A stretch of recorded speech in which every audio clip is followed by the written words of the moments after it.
JP নাড্ডাকে বলো আচরে আচারি আপনে আচারি ধর্ম পরের শেখাও। সব থেকে বেশি মহিলাদের যদি কোথাও নির্যাতন হয় সেটা বিজেপির রাজ্যে, এবং বিজেপির নেতৃত্ব মহিলা নির্যাতন করে। পশ্চিমবঙ্গকে কালিমালুপ্ত করার জন্যে সন্দেশখালি তৈরি হয়েছে, এটাও আমাদের এনকোয়ারি করে দেখতে হবে। দেখুন, পশ্চিমবঙ্গে এটা কোনো ডাউট নেই, মমতা ব্যানার্জির প্রশাসনে যদি কেউ অন্যায় করে দৃষ্টান্তমূলক শাস্তি। আমি গুজরাটের মতন ওই না বিলকিস বানো কেসে নিয়ে এসে বলতে পারি না যে এরা বিজেপির সদস্য বা কোনো এরা ভালো বলে তাদের মালা দিয়ে এখানে বার করা হয় না।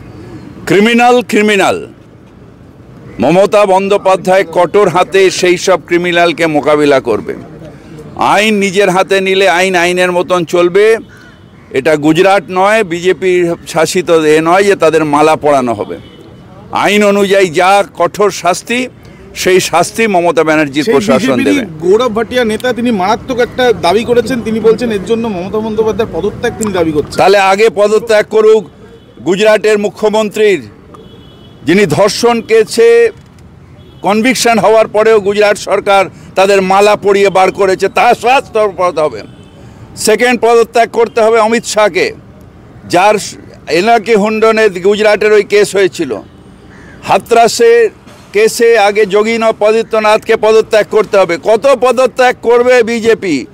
বাবার ক্ষমতা আছে, পদত্যাগ করবে।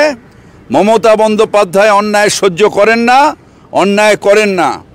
যখনই আসে কঠোর হাতে প্রশাসনকে কাজ করতে বলেন। নিশ্চিতভাবে ক্রিমিনাল আছে, এবং ক্রিমিনালদের কোনো সাহায্য মমতা বন্দ্যোপাধ্যায়ের প্রশাসন করে না। যদি কেউ ক্রাইম করে আইন হাতে নেয়, আইনে অনুযায়ী তার শাস্তি হবে। আমাদের এখানে এনকাউন্টারও আবার হয় না। নেতাকে বাঁচানোর জন্যে যেরকম উত্তরপ্রদেশে এনকাউন্টার হয়ে যায় যোগীর রাজ্যে, এখানে সেটা হয় না। এখানে ধরা পড়ে বিচার ব্যবস্থার সামনে দাঁড় করায়, বিচার ব্যবস্থা বিচার করে সেই আইন অনুযায়ী তাকে শাস্তি দেয়। এখানে আমরা নিজেদের হাতে আইন নিই না। ওটাও তো এনকাউন্টার করাটাও তো আইন হাতে নেওয়া। কিভাবে নিল যোগীর রাজ্যে আইন হাতে? হাঁ করে বসে আছেন কেন বিজেপির যারা টুইট মাস্টার? গৌরব ভাটিয়া আরো বলছেন যে বাংলায় তালিবান রাজ চলছে। আরে গৌরব ভাটিয়াকে বলুন আগে দেখতে, যেখানে এনকাউন্টার হয় ওদের দেশে, যেখানে ধর্ষণ হয়। আমি যা শুনতে পাই বিজেপির নেতাদেরই তো বেশিরভাগই এইসব অভ্যাস। সামাজিক একটা এখানে আসে যারা বিজেপির নেতা, শুনছি নাকি তাদের আবার অন্যরকম কেস হয়।